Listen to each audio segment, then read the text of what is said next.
In August, Netanyahu came to the United States. He met with paid American influencers, the ones that were getting $7,000 per post, Israel's eighth front in this war. It's the war on information. It's the war on propaganda. Specifically, it's the war to control the Americans' public opinion.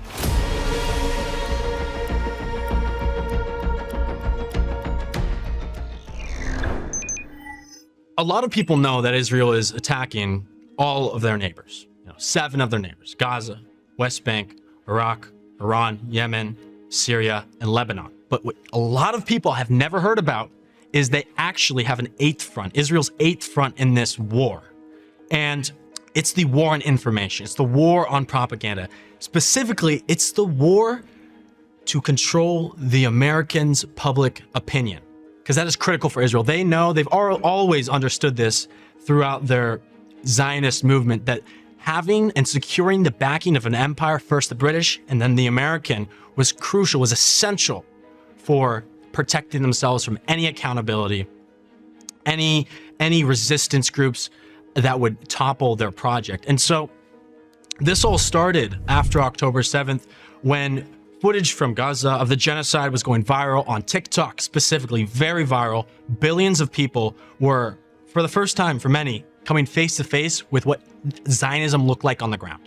And it was genocidal. And their opinion on Israel was quickly souring from being exposed to this footage, from being exposed to this information about the history of resistance, the history of the fight for liberation for the Palestinian people. And this was a huge problem for Israel, because never before had America's public opinion swayed, faltered, questioned the unconditional support for the Zionist state. And there's an infamous call from the ADL's leader, a guy named Jonathan Greenblatt. He explaining that, Israel has a TikTok problem, or the issue's not left versus right, it's young versus old. And Jonathan Greenblatt led the charge alongside AIPAC and Zionist lobbies, who own a supermajority of US Congress, to push this fast-track bill that would either ban TikTok or force the sale of it. Why? Because they wanted to put it under their control, under their censorship regime. This is the Eighth Front War. And so, the ADL, AIPAC backed this bill. In Congress, they stuck this alongside a package that gave billions of dollars in weapons to Israel, which of course our Congress is never going to say no to. And that's how the TikTok ban was motivated. The Congress members who wrote the bill admitted that it was because of October 7th. It was because of its anti-Israel content. They said this in Congress. Anthony Blinken and Mitt Romney, Secretary of State and Senator, met a month at a policy conference after this bill was set into motion, signed into law, and they said the reason there was bipartisan support for it was because we needed to get rid of the pro-Palestinian content on TikTok, which was far more, overwhelmingly more pro-Palestinian than all the other major social medias in the West. So Jonathan Greenblatt takes this idea of the information war that he's already spearheading in the West, and he visits Israel's Knesset, their parliament, in January 2025, and he has one goal: convince Israeli officials to adopt the Eighth Front as official military doctrine.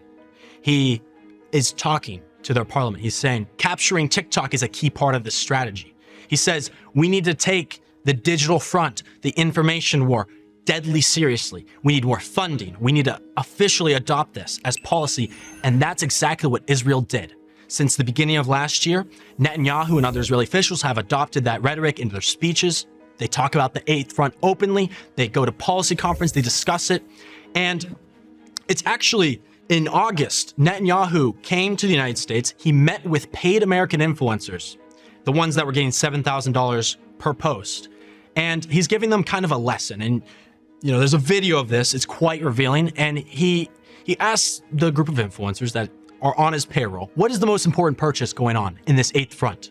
That is what the meeting was about. And they say TikTok. TikTok was the key, the most important purchase going on for Israel's Eighth Front.